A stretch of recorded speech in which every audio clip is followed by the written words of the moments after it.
Hello students, आज का हमारा टॉपिक है बैरी स्यूडो रोटेशन।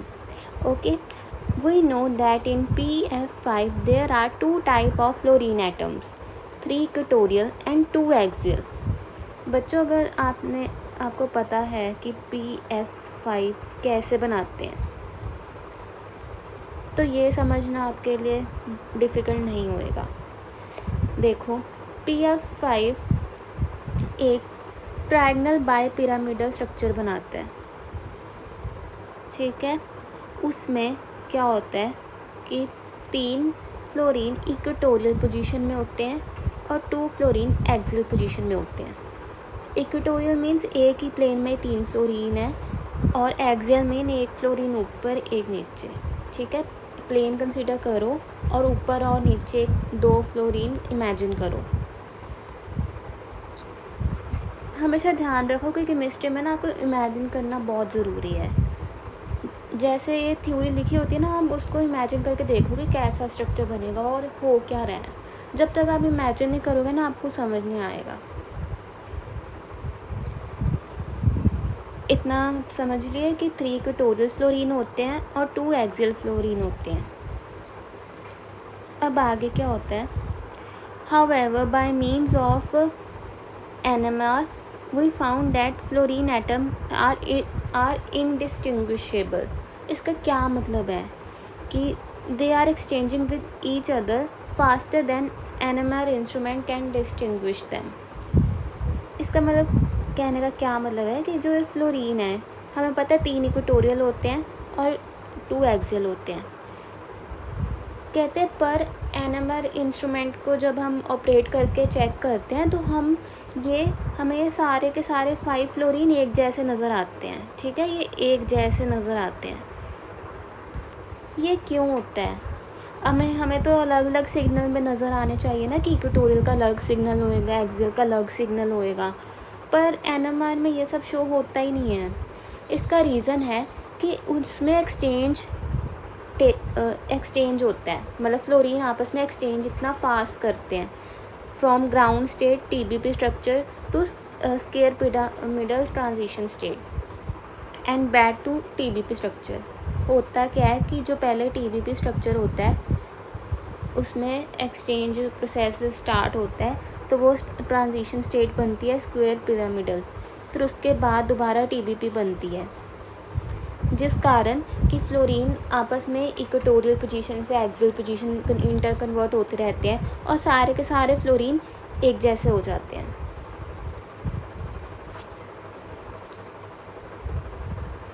ये आपको with the help of structure ज़्यादा इजीली समझ आएगा। ये देखो, ये हमारा हो गया TBP स्ट्रक्चर, जिसमें 3 फ्लोरीन इक्वेटोरियल पोजीशन में है और 2 एक्सियल, ठीक है।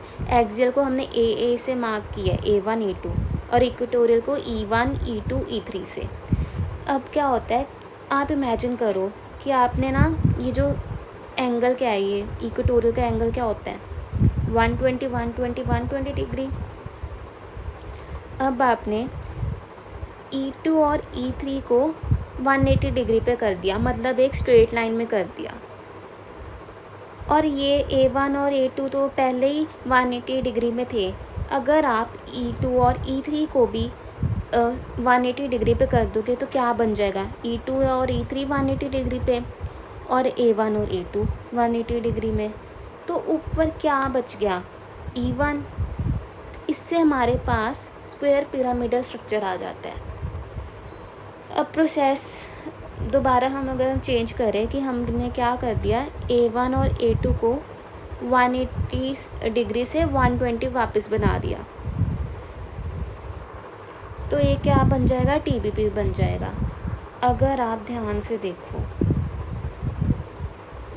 तो हुआ क्या, जो एक्सियल में थे ना फ्लोरीन, वो इक्वेटोरियल में आ गए। अब आप खुद बताओ कि NMR बता पाएगा कि एक्सियल पोजीशन में कौन से फ्लोरीन थे और इक्वेटोरियल में कौन से नहीं ना, क्योंकि एक्सचेंज प्रोसेस इतना फास्ट हो रहा है कि हम डिस्टिंग्विश ही नहीं कर पाएंगे।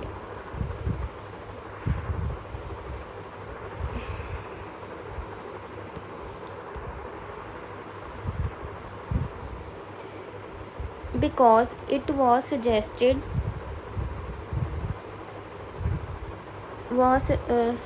by Barry, and because if it all substituents are same in PF5, the two TBP arrangements are related to each other by simple rotation.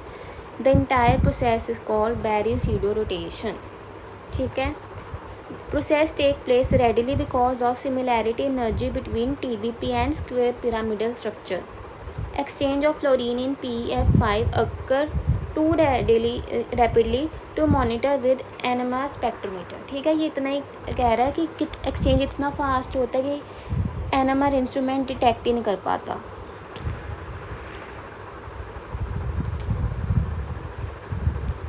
The atoms in some other molecule exchange more slowly, especially at low temperature. जब अगर हम PCl2F3 consider करें तो इसका TBP structure कैसा होएगा. हमने इसमें पढ़ा था बेंट रूल में. बेंट रूल क्या कहता था कि फ्लोरीन जो ज़्यादा इलेक्ट्रोनेगेटिव है वो कहाँ आएगा, एक्सियल पोजीशन में आएगा, और 2 फ्लोरीन और एक F बच जाता है तो उनके पास कौन सी पोजीशन रहती है, इक्वेटोरियल.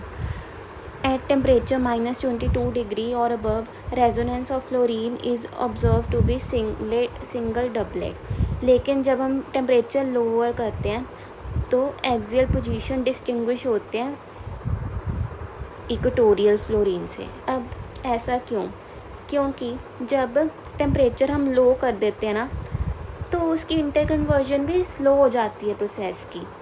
ठीक है, मतलब इतनी फास्ट एक्सचेंज होता ही नहीं है. तो उससे क्या होता है कि हम डिस्टिंग्विश कर पाएंगे.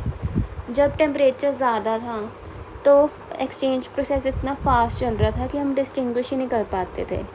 लेकिन अगर हमने टेम्परेचर लो कर दिया तो एक्सचेंज प्रोसेस मतलब स्लो हो जाएगा और हम इजीली डिस्टिंग्विश कर पाएंगे कि एक्सियल फ्लोरीन कौन सा है, इक्वेटोरियल फ्लोरीन कौन सा.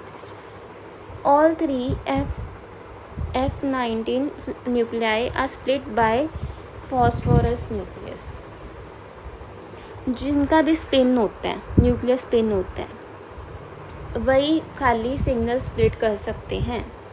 ठीक है.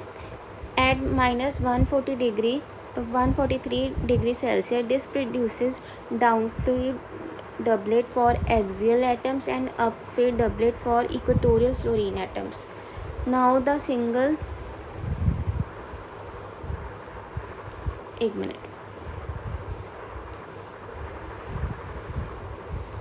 ये वाला एग्जाम्पल हम पढ़ रहे हैं ना कि PCl2F3 2 फ्लोरीन क्या है, एक्सियल पोजीशन में, 2 क्लोरीन इक्वेटोरियल में, 1 फ्लोरीन बच गया वो इधर. ठीक है, ये TBP स्ट्रक्चर बन गया. अब जो भी न्यूक्लियस स्पिन होता है वो फ्लोरीन का होता है और फॉस्फोरस का होता है, मतलब यही सिग्नल शो करेंगे. जो ये एक्सियल फ्लोरीन है वो स्प्लिट करते हैं किसके, कौन उनका सिग्नल स्प्लिट करता है, फॉस्फोरस. ठीक है, तो वो बनाएंगे डबलेट.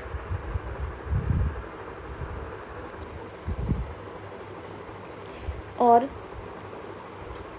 ये एक इक्वेटोरियल फ्लोरीन है, ये भी इसको स्प्लिट करेगा तो ये डबलेट को एक अनदर डबलेट में स्प्लिट कर देता है.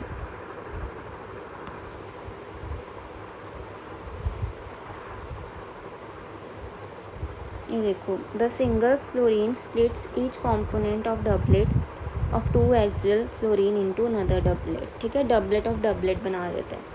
The 2 axial fluorine split each component of doublet of 1 equatorial fluorine into triplet. अब हमारे पास वो जो एक्सियल फ्लोरीन हैं वो 2 हैं और इक्वेटोरियल फ्लोरीन 1 है.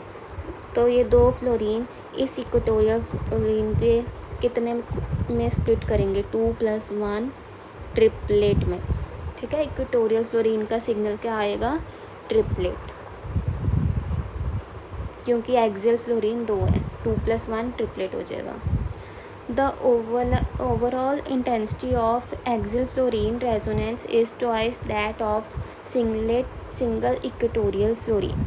Chemical shift at -140 degree Celsius same as that of -22 degree Celsius, indicating structure does not Change on warming, there is no intermolecular exchange but only intramolecular exchange. Effect of substitution of alkyl groups on phosphorus atom. अब इसके substituent के effect क्या होते हैं?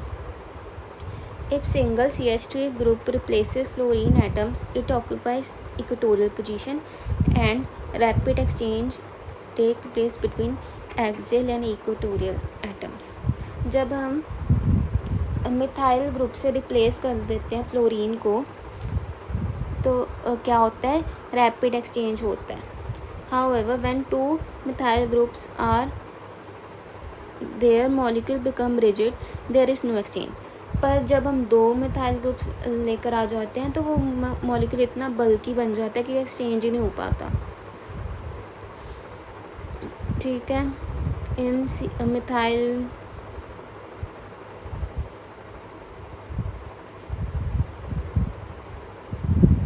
अब इसमें क्या कह रहे हैं कि इसमें अगर हमने एक मिथाइल ग्रुप रखा तो उसमें वो इक्वेटोरियल पोजीशन में तो ऑक्यूपाई हो जाएगा पहले भी और बाद में भी.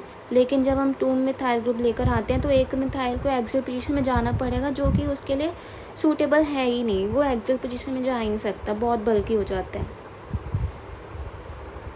ओके, बस यही है. और ये इसके अगर आप चाहो तो सिग्नल भी बना सकते हो.